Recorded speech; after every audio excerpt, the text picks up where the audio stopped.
ارفعها شوي يا محمد. ارفعها يا علي. عدل عدل عدل عدل عدل عدل عدل. تكون تطيح وين؟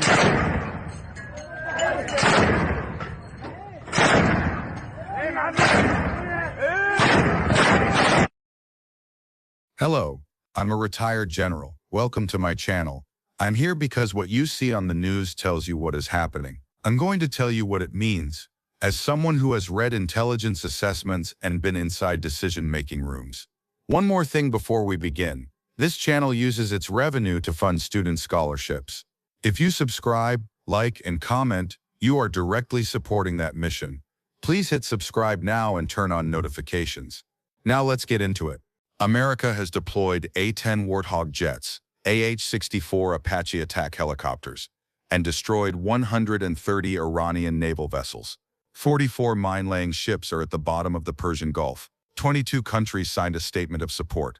The Strait of Hormuz is still closed. Here is why and why nobody is explaining the real reason clearly.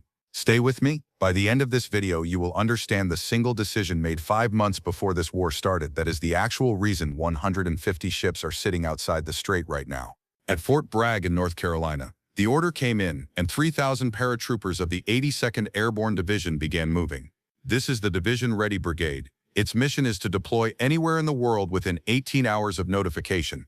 Soldiers packed rucksacks with clothing, rations, and essentials. They cleaned M4 rifles, breaking them down, wiping bolt carrier groups, oiling moving parts, reassembling, function checking.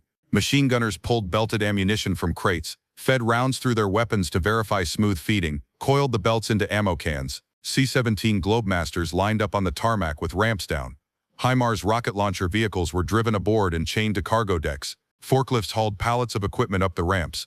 Paratroopers filed aboard, seats filled, ramps sealed. All 4 Pratt & Whitney turbofans spooled up. 14 hours later, the C-17 touched down in Qatar. HIMARS vehicles unchained, engines started, and drove directly off the ramp to their firing positions near the border. They did not stop at the airfield. From the USS Abraham Lincoln, Marines boarded MH-60S Nighthawks and V-22 Ospreys in full combat gear and flew to Qatar. Amphibious assault vehicles launched from transport ships, armored tracked machines that move through water on jets and drive up beaches on tracks, carrying 21 Marines each. LCAC hovercraft skimmed across the surface at 40 knots, carrying 60 tons of cargo per run, driving directly from ship to shore. Apache helicopters circled above, door gunners scanning for Iranian Shahed drones, ready to engage the moment one appeared. A-10 Warthogs flew over the Persian Gulf, hunting Iranian speedboats.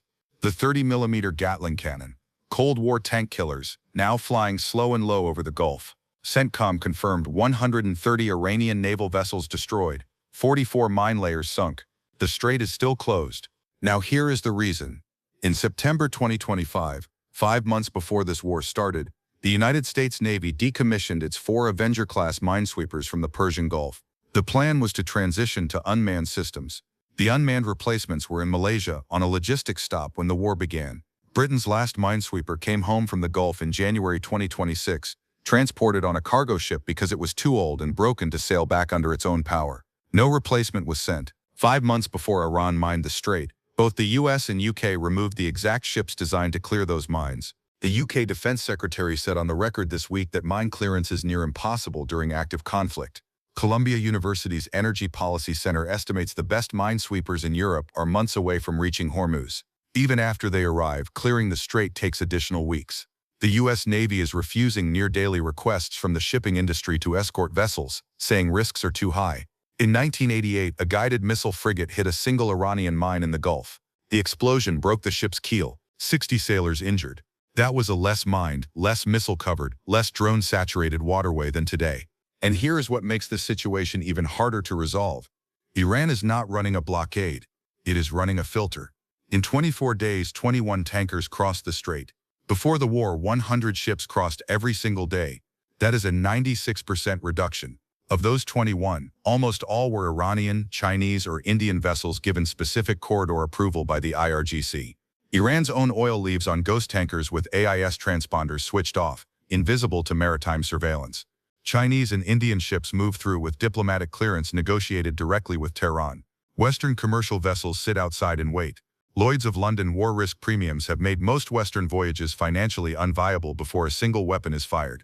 Iran does not need to mine the entire strait to control it. It only needs to make the insurance risk high enough that shipping companies walk away on their own. And that is exactly what is happening.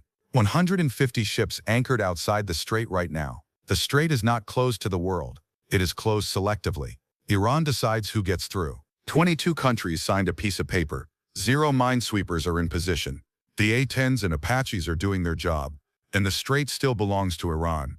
Subscribe. Notifications on. When the first Western convoy attempts to enter, this channel will be here. Tell me in the comments, do you think the strait opens this week, or does Iran's selective control system survive everything America has deployed? Drop your answer below. I read every one.